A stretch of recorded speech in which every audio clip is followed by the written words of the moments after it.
希望大家可以賞面點讚，未訂閱嘅記得訂閱、點讚、分享，係完全免費㗎，多謝。普通蒸水蛋程序，以前媽媽都有教，一隻雞蛋3個雞蛋殼嘅水，即係而家大部分嘅人講係雞蛋嘅1.5倍，其實都係一樣。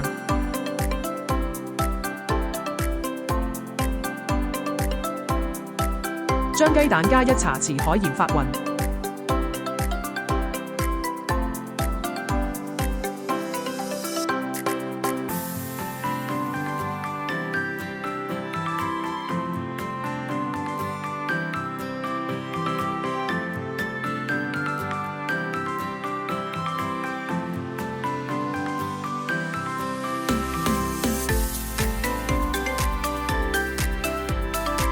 攞起隻雞蛋殼，用佢嚟量，4隻雞蛋12殼溫水，即係用1隻雞蛋用3殼溫水。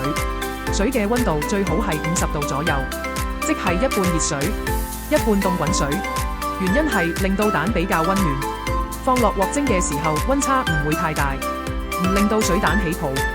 然後用隔篩將泡隔去，放入鑊蒸佢8分鐘。如果用不鏽鋼嘅容器，蒸6分鐘就可以。但要留意用不鏽鋼嘅容器，蒸出後熱力會冇咁均勻。呢個就係一般蒸水蛋嘅程序。依照呢個程序，以下嘅就係加埋肉碎同鹹蛋。而家試嘅係先將豬肉蒸熟，然後再放入水蛋一齊蒸。我覺得碎豬肉唔夠碎，所以用刀剁下佢。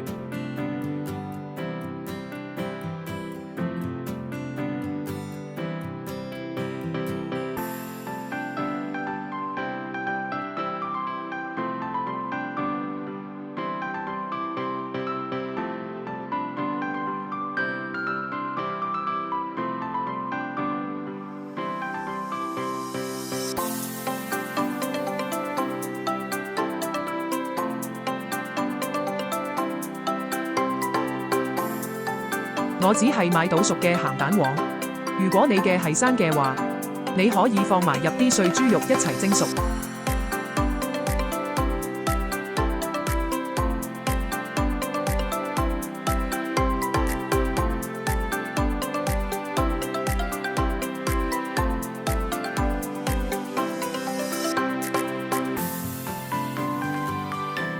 而家要將碎豬肉蒸熟。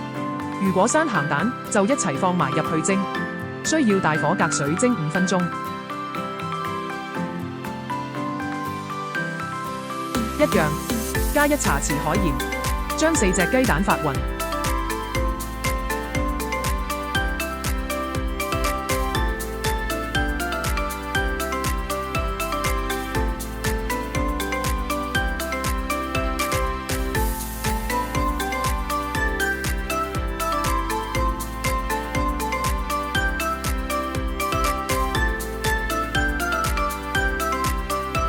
都係一樣，用1隻蛋3殼水嘅比例，加入暖滾水。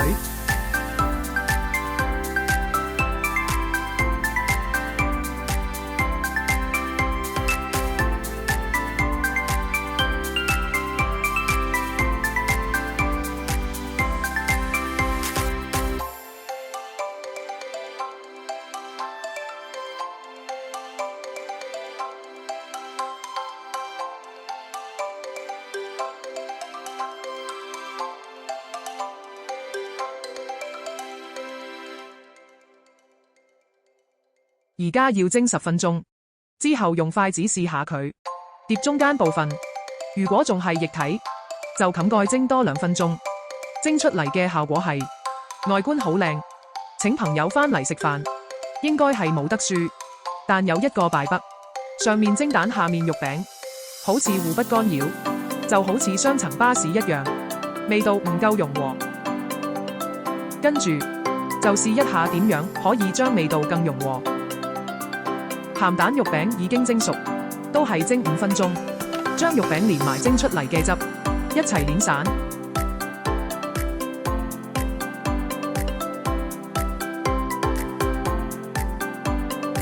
又係一樣，將1茶匙嘅鹽同雞蛋發勻。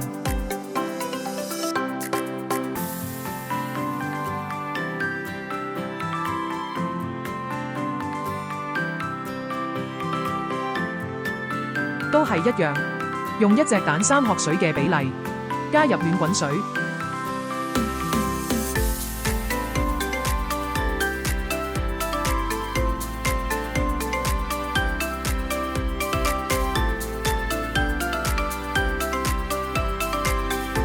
將捏散嘅肉餅加入，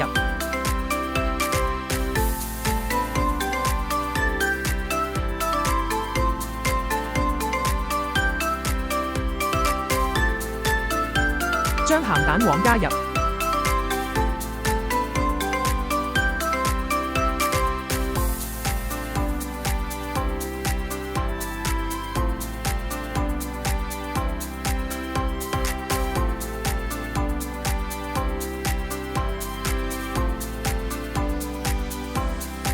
一樣要蒸10分鐘，之後用筷子試下佢，碟中間部分，如果仲係液體，就冚蓋蒸多2分鐘。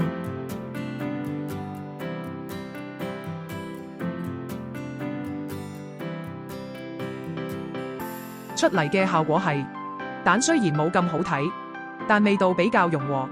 講白啲就係，好食但冇咁好睇。之前雙層巴士就係，好睇但冇咁好食。